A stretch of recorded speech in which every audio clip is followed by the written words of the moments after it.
All right, we're going to continue with some more editing, some tab to transient, and different ways to select things real quick here. So first thing, just to review, if we wanted to listen to any of these samples that are in our clip list, I hold on Option or Alt and click and hold.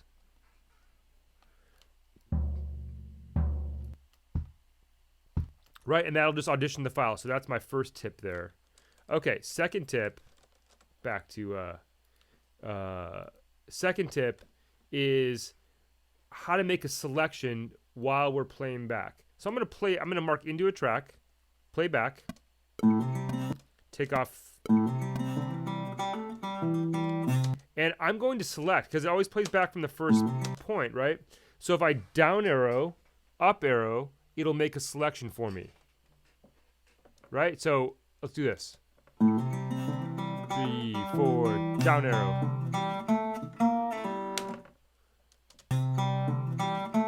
And so I got close to a loop there. It's not perfect, but then using shift, because if I click right here and redo the selection, it'll lose that selection, right? So let's do it again. Let's go back to slip mode here. This one was not recorded through a grid, I don't think. So 2, 3, 4, down arrow.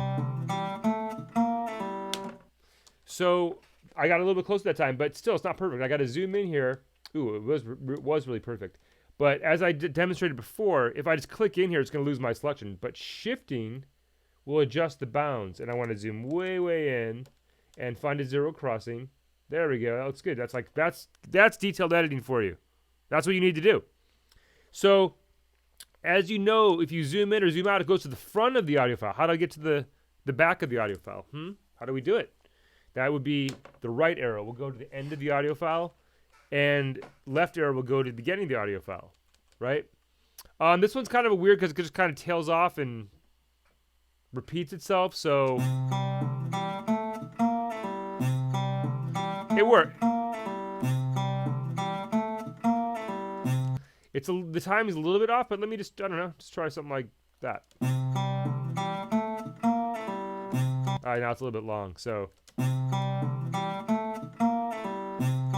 something like that, right? So that's just my little tip there. So down arrow, up arrow will select a portion in your selected track while you're playing back. Really useful for selecting things.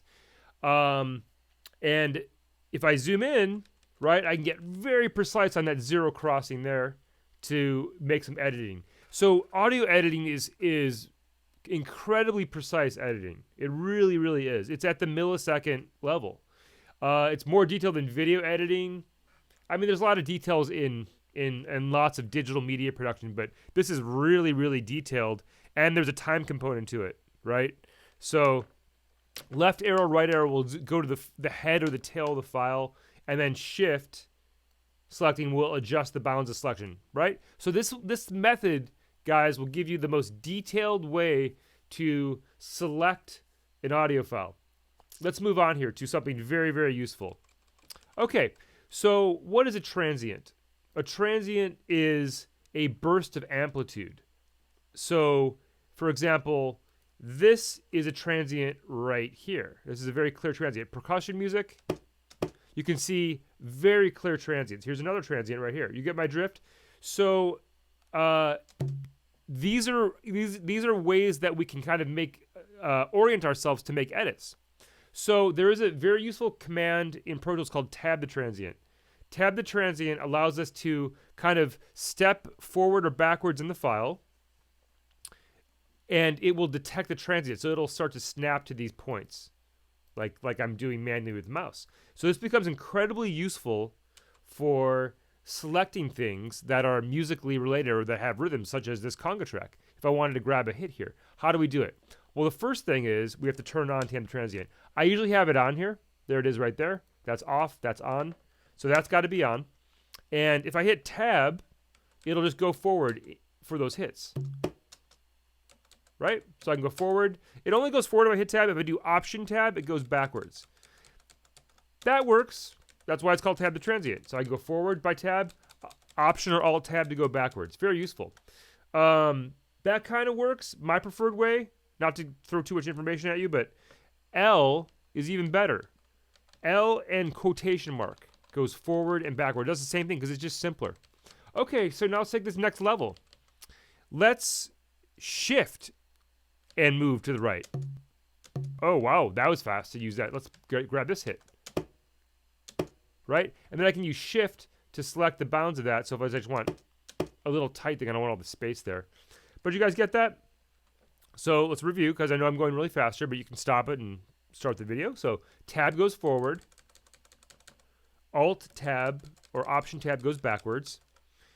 L and quotation mark does the exact same thing. That's my preferred way to do it. Oh, I must mention that keyboard focus must be on. Use that at all times. Same thing as zooming in and out. R and T, L and quotation mark will be the tab, the transient, right? And then in conjunction, I can select, let's say I want those 4 things selected. Boom, boom, boom, boom. Done. That was damn fast, right? Tab the transient is very useful for this.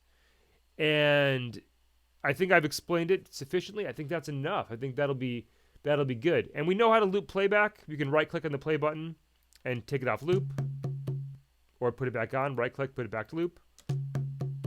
Right? Tab the transient is the most powerful thing. I showed you how to select, down arrow, up arrow, and shift with the selector will adjust the bounds of the selection, right? The front and the back of the file. If I zoom in, right? That's good. If I go to that's the head of the file. If I go to the right arrow and I want to adjust this, it'll be the tail of the file. And don't be afraid to zoom way, way, way in and get right to the precise point where that transient comes in, something like that. Like this would be a very precise edit like this. I mean, I was just kind of randomly doing that, so I don't know if the rhythm's good, but it's a clean edit because I'm editing at the 0 crossing. That's my tip for you guys.